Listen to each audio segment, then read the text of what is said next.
Bonjour à tous, alors avant que cette vidéo ne commence, je tiendrai à dire deux choses. Premièrement, je tiens à remercier Erwan pour les dessins qu'il m'a fournis pour cette miniature. Alors je collabore assez souvent avec lui pour les miniatures, pour vous faire des choses un petit peu spéciales de temps en temps. Donc je vous invite à suivre son travail, le lien est dans la description de son Instagram. Et je tiendrai également à vous dire que si vous appréciez mes vidéos, n'hésitez surtout pas à vous abonner à cette chaîne YouTube. C'est important si vous voulez me soutenir. Bon, je vous retiens pas plus, go à la vidéo. Bonjour tout le monde, c'est Kion, mais aujourd'hui je ne vais pas vous demander si ça zouze. Tout simplement parce que ça ne va pas du tout. Hier, à l'heure où je tourne cette vidéo, a été adopté le projet de réforme des retraites à l'aide du 49.3. Alors, pour les 2-3 du fond qui ne sauraient pas ce qu'est le 49.3, qui est surnommé le LBD parlementaire, et ça ce n'est pas pour rien, c'est un article dans la Constitution qui permet de tout défoncer. Hein, c'est genre, ta réforme, elle passe pas, eh ben niquez vos gueules, elle passe quand même. Bon, bien sûr, l'utilisation et l'utilité du 49.3 est bien plus complexe que ça. Je vous invite à aller voir la très bonne vidéo de Hugo Décrypte sur le sujet, lien dans la description. En gros, pour résumer vite fait sa vidéo, à la base, le 49.3 a été instauré pour des présidents qui n'avaient pas de majorité, pouvoir gouverner. Sauf que bah là, le président a la majorité et elle est écrasante. Sur les à peu près 500 députés, il y en a 400, ce sont des députés La République En Marche. Donc déjà que de base le 49.3 n'est pas très démocratique et qu'il est abusé, son utilisation dans ce contexte-là l'est encore plus. C'est un passage en force quoi. Donc un gros coup de gueule à la démocratie. Déjà que la France n'est pas trop une démocratie, hein, le 49.3 n'est pas trop. Ah oui, et pour ceux qui penseraient encore que la France est une démocratie, eh bien je vous souhaite de vous réveiller un jour, hein. Bon, il y a déjà plein de vidéos qui expliquent pourquoi nous ne sommes pas dans une démocratie, mais je pense que je ferai un jour une vidéo dessus, hein, rassemblant tous les éléments de pourquoi la France n'est pas une démocratie. Et on va niquer l'argument foireux de dire « Ouais mais on n'est pas en dictature, donc on est forcément en démocratie !» Alors bon, hein, y a pas que ces deux systèmes-là, hein. Il y a d'autres choses qui existent. D'ailleurs, je vais vous dire un truc qui est très drôle par rapport à ça, par rapport à l'utilisation du 49.3. Juste quelques heures avant, j'avais vu une vidéo du média qui explique que utiliser le 49.3 à ce moment-là, ça serait pas une très bonne idée et que donc il y aurait peu de chances que le gouvernement foute un 49.3 maintenant alors que les municipales c'est dans pas longtemps. L'ironie du sort fait que quelques heures après avoir visionné cette vidéo, eh bien le projet de réforme des retraites a été adopté par 49.3 via une concertation ministérielle totalement improvisée. Bon, je vous rassure, il y a tout de même le moyen de contrer le 49.3 via des motions de censure à déposer 24 heures après le vote du 49.3, ce qui a été fait d'ailleurs par les partis de gauche et de droite. D'ailleurs, je vous réfère à la vidéo d'Hugo Décrypte qui explique également cela dans sa vidéo. Ok, je pense qu'il faudrait que j'apprenne à fermer ma gueule. Non, parce que tout à l'heure, je vous ai dit, enfin tout à l'heure, parce que j'ai terminé le montage il y a quelques heures. Donc ce que je vous dis là, ben, c'est après avoir terminé le montage de cette vidéo. Mais donc je vous ai dit, ouais, donc il y a moyen que ça passe pas grâce aux motions de censure, sauf que les deux motions de censure qui ont été déposées ont été rejetées. Donc maintenant, le seul moyen que ce projet de merde ne passe pas, c'est par le Sénat. Que croisons les doigts, mais de toute manière, n'arrêtons pas de lutter. Ah oui, au passage, je dois dire que quand même, l'épidémie du coronavirus, ça les aide bien au gouvernement. Bon, même s'ils gèrent la crise comme de la merde, hein, je pense que tous ceux qui s'informent un petit peu ont vu la news avec Agnès Buzyn au moment où elle était encore ministre de la Santé, et ses fameuses affiches pour endiguer le coronavirus.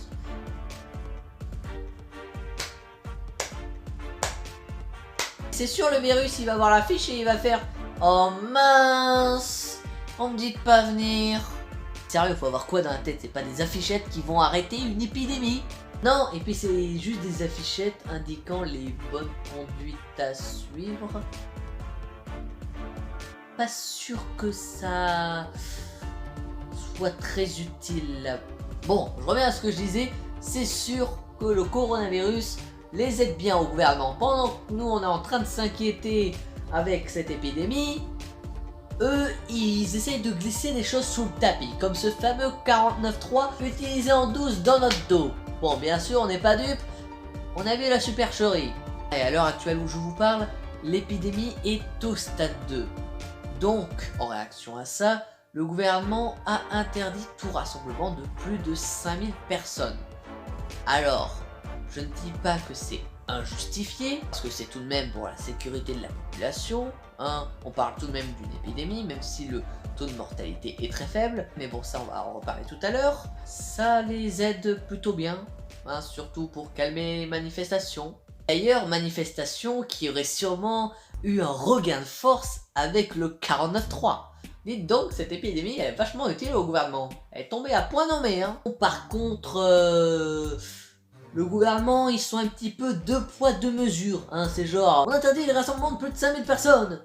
Mais en attendant, non, les matchs de foot, ils sont pas fermés, hein. Les stades, on les laisse ouverts, hein. Je sais pas, ils doivent avoir autour une aura autour de ces stades qui empêche l'épidémie d'arriver, hein, le virus, d'atteindre les gens, hein. Je sais pas, c'est Dieu, il a envoyé sa lumière divine sur les stades de foot et il a dit non, le coronavirus n'atteindra pas les stades de foot.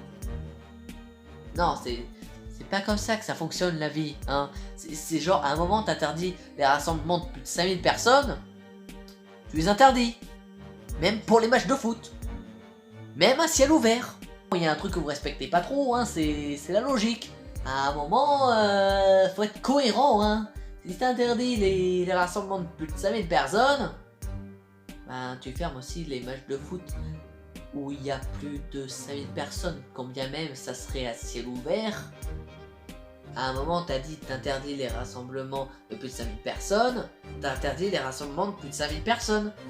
Y a pas à discuter. D'ailleurs oui, il y a 2 minutes, je vous ai dit qu'on allait revenir au faible taux de mortalité du coronavirus. Parce qu'à l'heure actuelle, le taux de mortalité est environ à 3%. Je vous mets le nombre d'infectés à l'heure actuelle ici, et le nombre de décès ici, à l'heure actuelle, où je ferai le montage de cette vidéo. Ça reste 10 fois supérieur à la grippe, un taux de mortalité 10 fois supérieur à celle de la grippe, mais qui reste tout de même assez faible. Surtout quand on compare avec le MERS et le SRAS.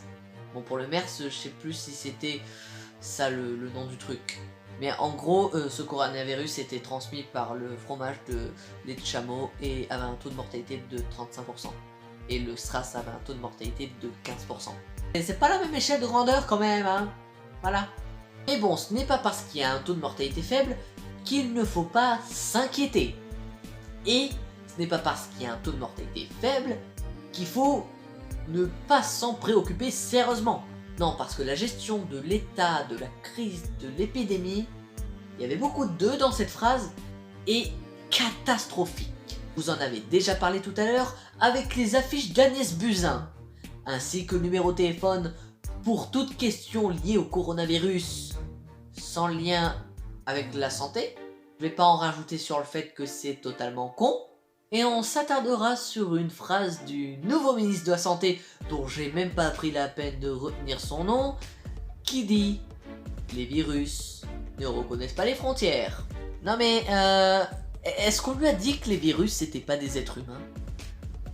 Est-ce qu'on lui a dit? Non, parce que c'est normal. Un virus ne peut pas reconnaître une frontière. Un virus n'est pas un être vivant, doué de conscience et de raison. À la limite, tu peux parler des gens. Parce que les gens, justement, ce sont des êtres vivants, conscients, avec une raison. Tu peux dire, les gens ne reconnaissent pas les frontières.